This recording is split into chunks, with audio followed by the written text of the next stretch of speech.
remember in our last conversation I talked about this woman who specializes in working with torture victims, and she would go home and she would still be carrying the stories and images, and the same when she meditated, they would all come out.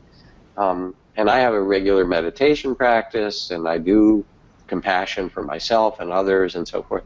But for her, I suggested that she make a big altar behind her in her office and put every every holy being that she'd ever heard of, put the Buddha and Kuan Yin and Mother Mary and Jesus in a page of the mercy of Allah on there, the Star of David, and, you know, Kali. She definitely needed Kali and Durga to help her with the, you know, the torture stories, and just fill it up with the gods. I said, because you need backup, basically. And when you go in your office every day, well, several things. First, when people see that, as they walk in, they realize that they're not just talking to you,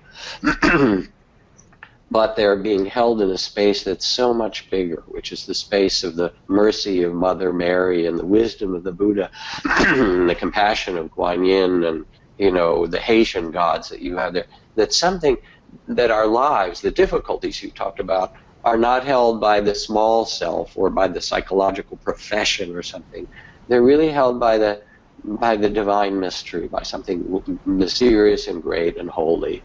And I said, in the morning you go and you bow and you light a candle or leave an apple there or something and say, okay, you all back me up today. I'll do what I can, but it's not in my hand, it's in your hands. You know, Mother Mary and Kuan Yin, you help hold this. And at the end of the day, make a ritual, wash your hands, you know, do some prayers or whatever, put the candle out, and then do a gesture about, in which you say, I take all these stories and all the suffering that has opened in this room that we've tried to do with compassion, and I leave it in the lap of Mother Mary and Kuan Yin to hold. I release this is for you, and I'll go and live my life. Yeah. And we need to make simple rituals, whether it's the ritual of meditation, the ritual of taking a walk, the ritual of washing our hands, the ritual of between clients or at the end of the day, turning things over. All of these things are part of self-compassion.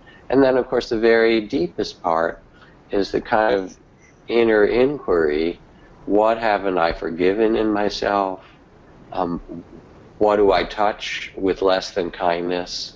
Where haven't I felt compassion for this body, or for the history I've lived through, or the emotional body I live in, you know, or the worries and fears I have, and to take them as a part of your own practice and say, let me take these frightened thoughts or this overwhelm or this history and see what happens when I hold it in compassion.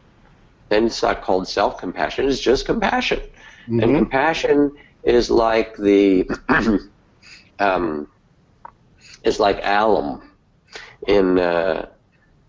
In traditional times, if you have cloudy water and you drop a piece of alum in it, you learn this in chemistry, it causes all the particulate in the water to settle out and the water becomes clear again.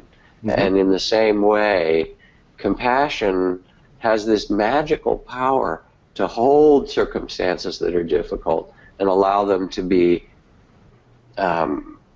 clarified, contained in a much, you know, clearer and vaster space. It gives perspective.